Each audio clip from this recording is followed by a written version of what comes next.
make sure you can see wonderful New York. I can see a wonderful New York, which is pretty perfect given that this is a nice backdrop for the second episode of my show, which is Yay! Exactly. And for those watching for the first time, it's the Ash Taba show, and it's really all about the idea of storytelling in life, right? Whether that's through filmmaking and acting, or whether through business, or even through the stories that we tell each other and ourselves from the perspective of mindset. So kind of all encompassing, but I'm really keen to bring on people who are going through the journey and who are doing the work in their lives and can maybe hopefully inspire anyone who might watch this. So it's pretty fitting that Simone Turner, a presenter and marketer, so a multi-hyphen person, is my second guest, especially because you were the one that gave me a little nudge a few months ago to get into doing this.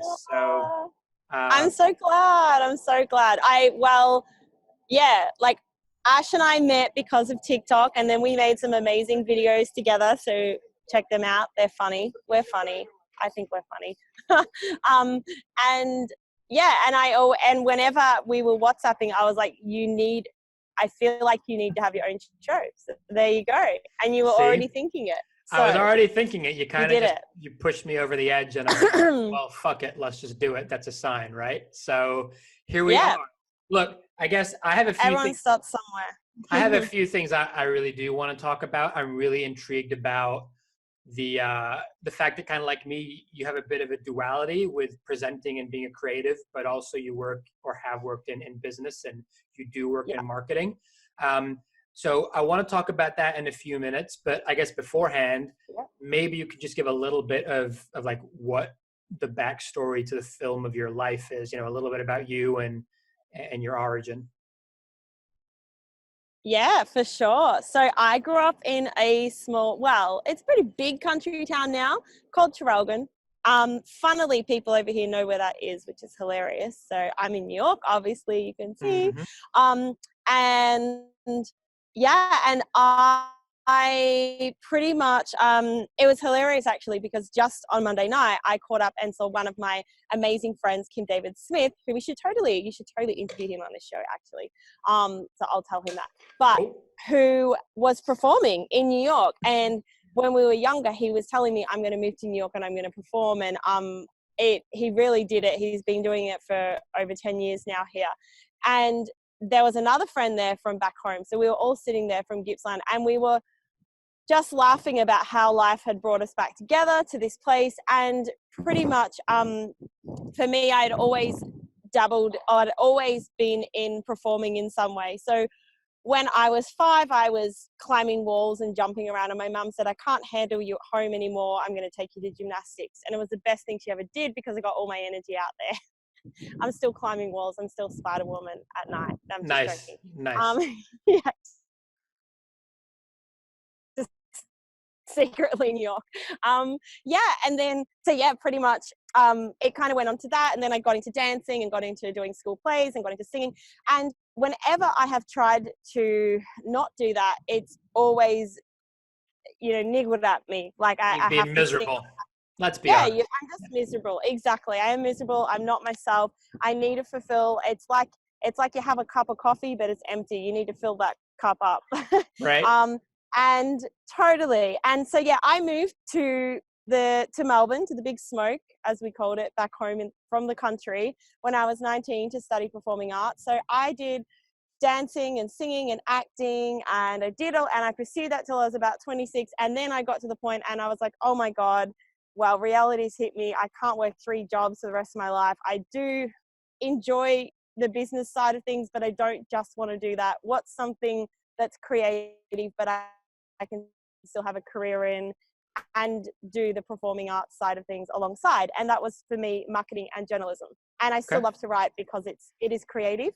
Went into journalism first and became an editor at Women's Health and Fitness magazine. And then I moved on from that into marketing. And I've really been there ever since, but I've always still done my freelance copywriting, and of course marketing is writing, right? Like you have to write all the time. But so, it's very different, I guess, to being a performer and a presenter and what you were trained in, I guess, at 19, right? So Yeah. I think, as I kind of alluded to at the top, I'm really keen to talk about, in your experience, how you've, I don't know if managed is the right word, but let's say managed those two worlds. Because, Yeah. marketing is creative, but it's still business. You worked in a business corporate environment. So how did you, and how do you approach that? How do you deal with Excuse me. being a creative, a performing artist, but also working in a business context? Because I've done it. I do it. I know a lot of people who are artists that do it because they've got to pay Yeah. the bills. What's your take on it? Yeah.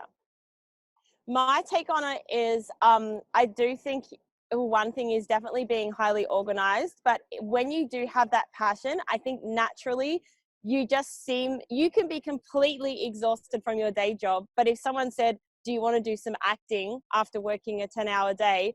For some reason, you'll find that energy. And I think it's like, for me, it's always been about, I've always had that extra passion, and it's almost like, even though I can be so exhausted from the full-time job, it's like that fuels me at the same time to do that. So my take on it has always been, I never forget, actually, and this is a really distinct moment, I never forget when I was doing performing arts, like really heavily, singing, acting, and at about 26, I went to university, and my friend said to me, so does that mean you're going to quit all of this? And I looked at her like, are you insane? Are you crazy? But then a part of me was like, oh, maybe she's right. Maybe I have to be one or the other. So I was quite conflicted when I was younger. And then I realized, no, you don't have to be. But I think the biggest thing that I've learned is that people do still, weirdly, even my age, I find people do still look at me and be like, what, you do this and you do acting? Like, I don't know if you get the same thing, Ash, but I still get the funny look. And it's like, it's actually really doable when you have the passion. You just, obviously, when you work full time, I can't say yes to gigs in the week sometimes, but I will find a way to do it. And I think where there's a will, there's a way. There's weekends, there's after work, you might take a day off for it. And I've always just kept pursuing it and kept pushing it. And they have an agency, and they would understand that I worked full time, but sometimes I would ask for the day off from work, or maybe you call in sick. Sometimes you just have to. Sure. Yeah, it's the game, right? I think it's interesting. Yeah. I hear that because I've experienced it too. I think I've been fortunate that I actually posted this on LinkedIn earlier today because I was reminiscing about that and thinking about you and this question. And I was like, well, in the last few years, I've not really cared about whether people see me as one or the other anymore. But I used to really kind of think about it. I used to hide the two. It's like a double life. I'm an actor to some people, but I was digital marketing to another. And I was lucky that in the companies I worked at, most of the time they were pretty understanding. If I got an audition, I could go most of the time. Yeah. Within the context of not like taking advantage.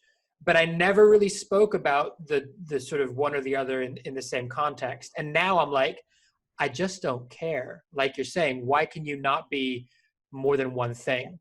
And I think, I don't know, I think that's maybe a change in maybe mindset and culture of just the world generally. I don't know what you think about that. Is it that we've evolved? I don't know. Like, do you I think think people it's are more both. open to it? I definitely think more people are becoming more open, as in there's the more entrepreneurial mindset now, and that you can like you can be funny and crazy and silly and be an actor or whatever, and then you can have that serious side. But I also think for me, it was learning not to care.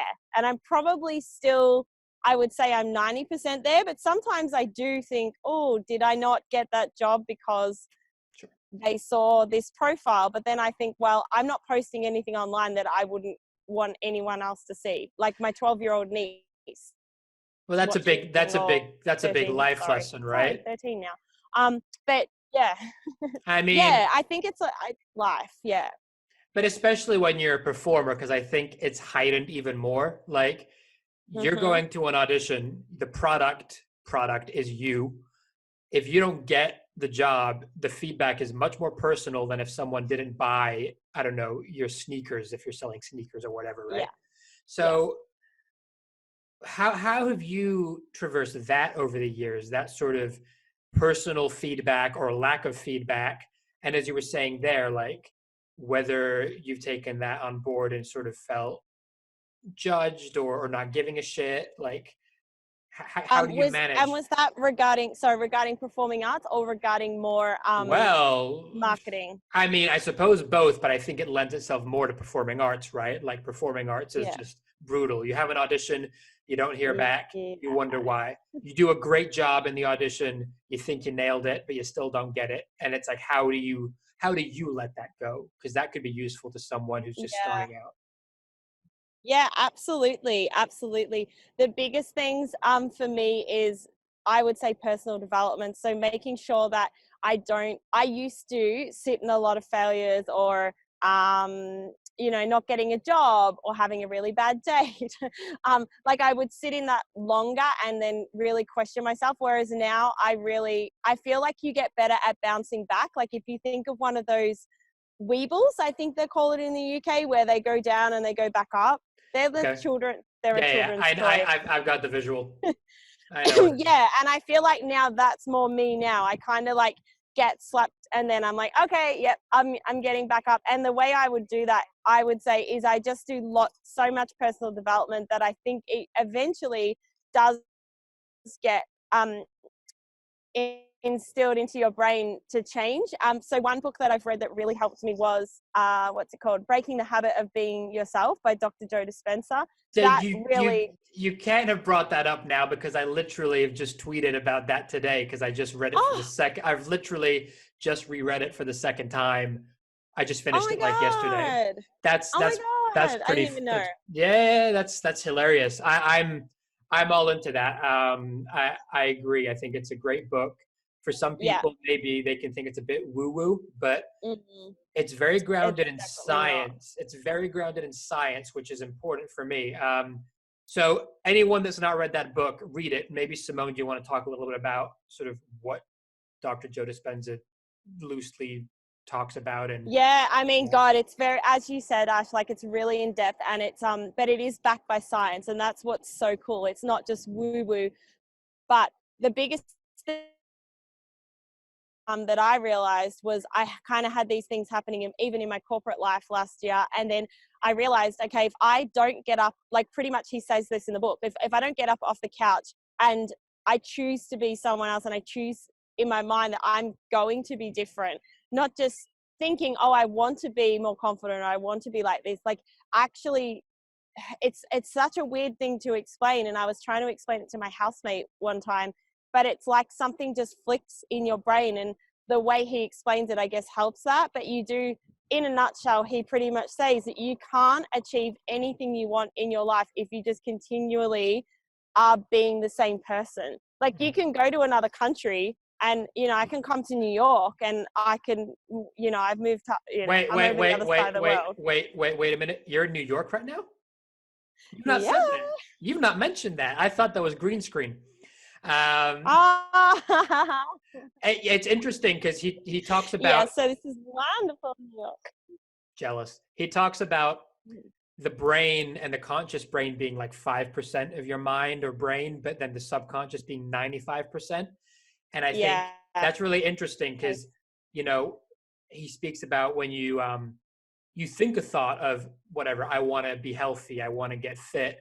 But then after like a month, you realize you're not getting anywhere, and you realize that actually just thinking it isn't enough, because the 95% of the subconscious wiring that goes back to when you were 3 and can't even remember what happened is what's maybe stopping you. And I think that for me was a huge light bulb. Like it's obvious, but it's not.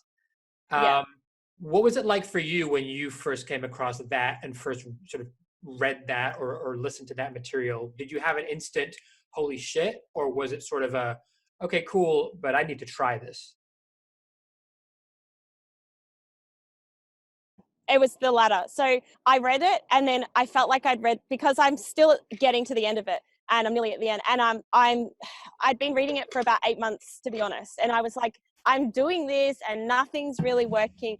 And then what happened is I got a new job, and just before I came to New York, and I got a new job, and I went in and I went, right, I'm going to experiment with this. I'm not going to be that person. And so anytime I had a little niggle of the old Simone, like the self-doubt Simone, or who might not have known what she was doing Simone in marketing, I would just completely kill it. And I was so aware of it that it didn't have a chance to even be alive. Like I would just stomp on it.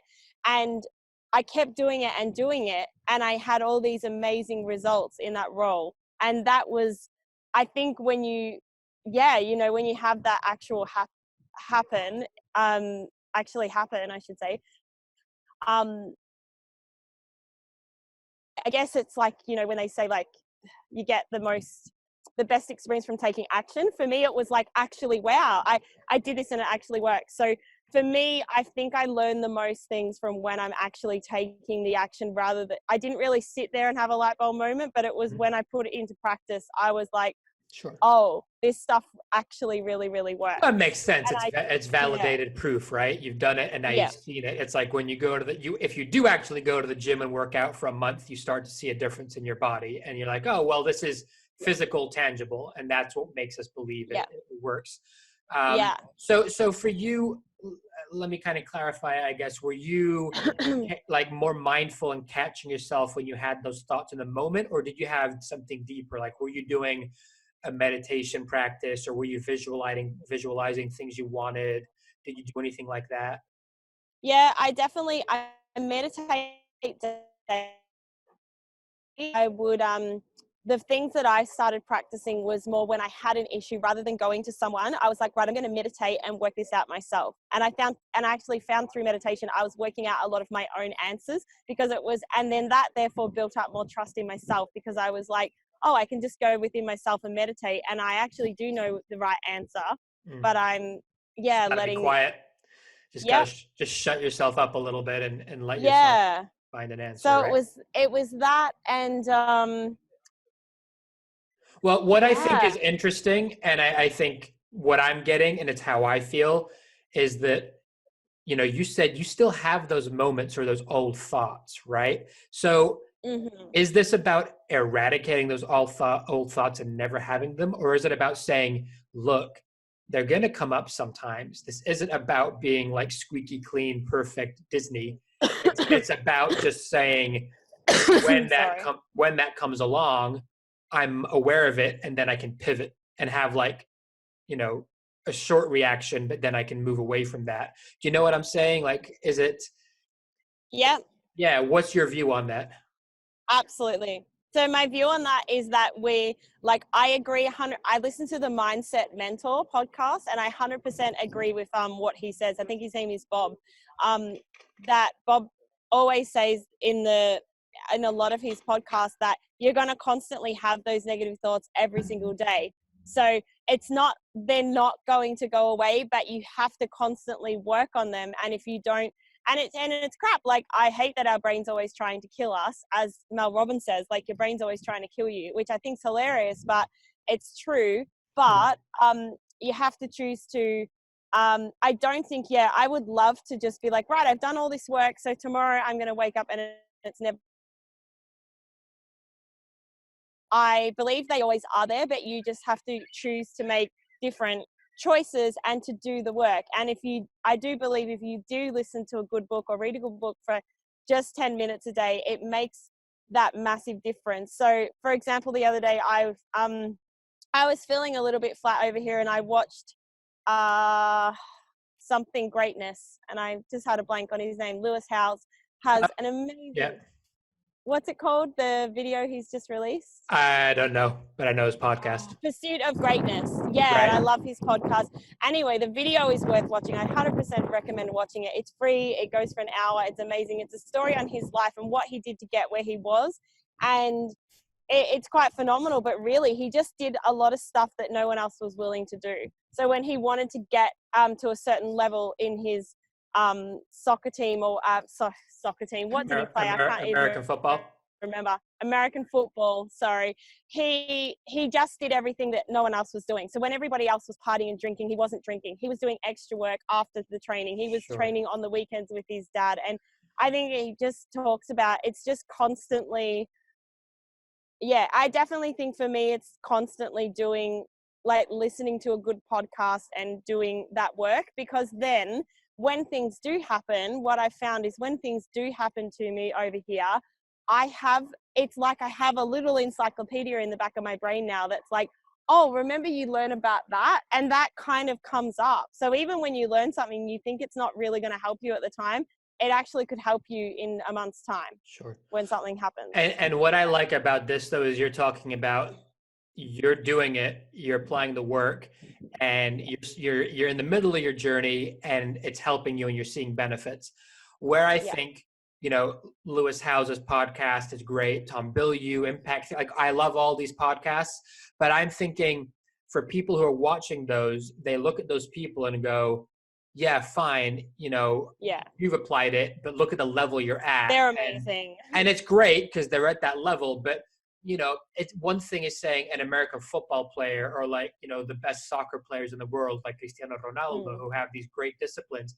A kid or a young teenager or a 20-year-old looks at that and goes, well, yeah, but they're an anomaly. You know what I mean? Because they're in like this elite sport.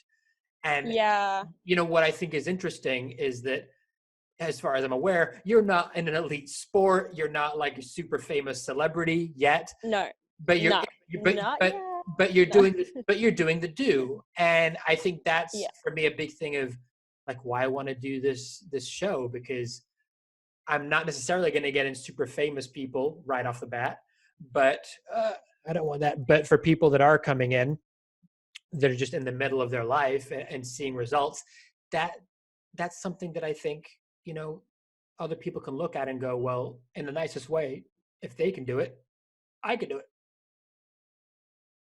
Yeah, absolutely. And I think that's what is great when you do see, like, even when I watch The Pursuit of Greatness, I think that, don't quote me on that, might be the wrong name, but Pursuit of Happiness. Good to see. You mean the movie? No, this is Lewis Howes. Oh, okay. Lewis Howes' book.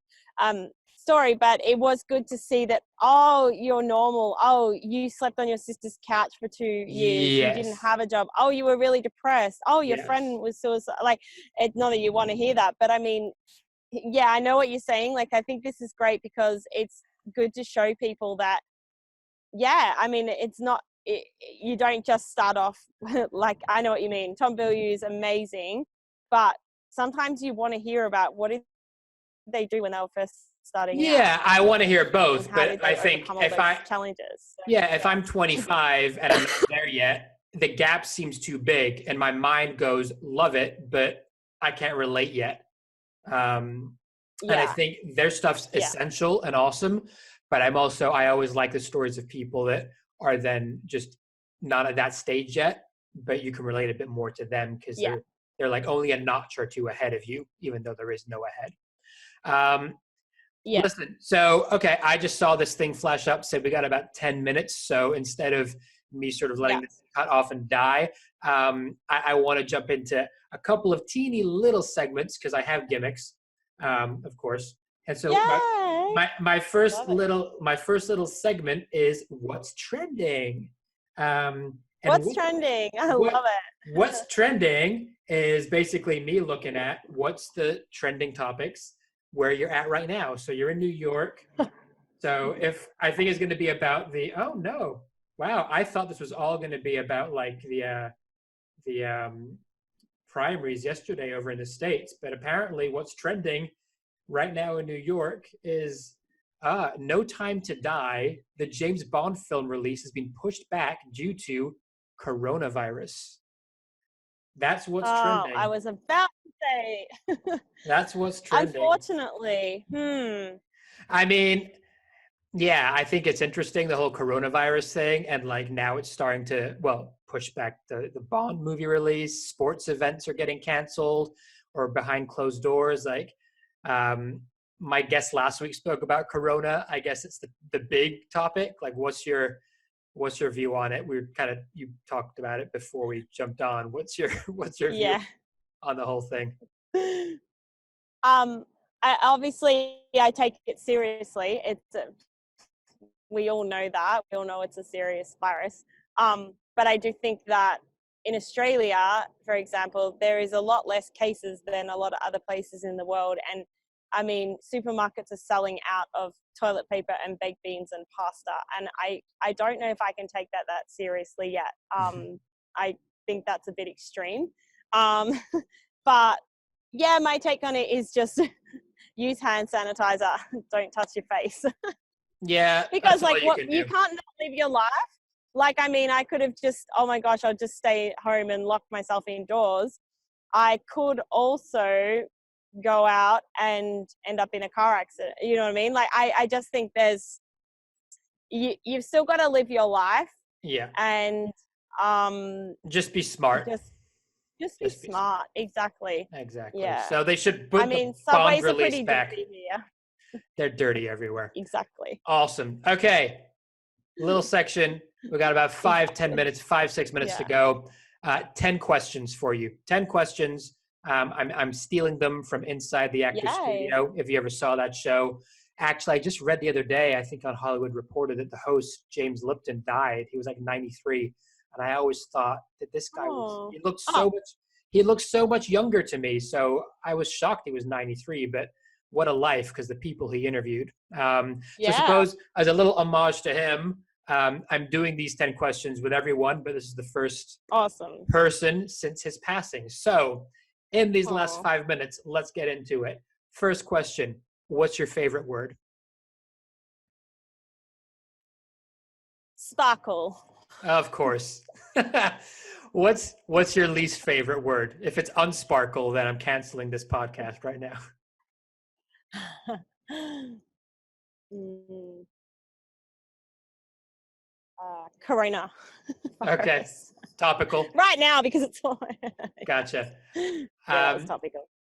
What turns you on emotionally, intellectually, spiritually? Oh, people who are emotionally intelligent, and when they say they do personal development, that's the biggest turn on for me. Gotcha. And what's the biggest turnoff? Yeah. The opposite? Yeah, and I guess the biggest turn off is 100% people who just don't confront things and be honest and communicate. I find it's not hard to just communicate with someone, tell them why you're annoyed. Just be upfront and yeah, it's hard, but life is hard sometimes. So just do it and stop hiding. Love that. Love that. I'm so blunt. That's good. It must be your Australian roots. What's your favorite swear word? I'm hoping for something really special here. Oh, I don't want to say it. My sister and I have a bit of a joke. Like, when people are annoying us, we say, I don't want to say the F word, but we say F. Yeah, I won't say it. Actually. That word. You're so polite. The F stick. Yeah, but we just make up our own word. We're like, oh, they're being an F stick. Like, yeah, we just be silly. Gotcha. That's between us, so we don't really say that out in public. Gotcha. What's your favorite noise or sound? What's my favorite noise or sound? Oh, this is a good one. Probably a cat purring. Okay. And your least favorite noise or sound? Sirens. Yeah. Lots of sirens here in New York, constantly. And they don't have a theme. Like, they'll either or they kind of can never their mind if they want to be a fire truck or a ambulance, and they all kind of do their own thing here. It's crazy. I like it. Schizophrenic sirens. Awesome. It's a new TV show. What profession other than the ones that you already do would you most like to attempt? Oh, maybe like a what do you call it? Like a Brazilian dancer. Okay. I think they look fun. Okay. Yeah, that sounds fun. Okay. And what profession would you least like to attempt? Probably involving sirens? Yeah, least like to attempt. I'd probably say being a copper in the army. I just couldn't do it. Gotcha. It's not me. Okay. So finally, this countdown's got 2 minutes left on it. Last question. When it's all said and done, all the smoke's cleared, what do you want the story of your life to be? I want the story of my life to be that I touched everyone in a positive way that I met, and left some type of positive impact on their life. I think that's what Bill Cosby said, but in a totally different sense.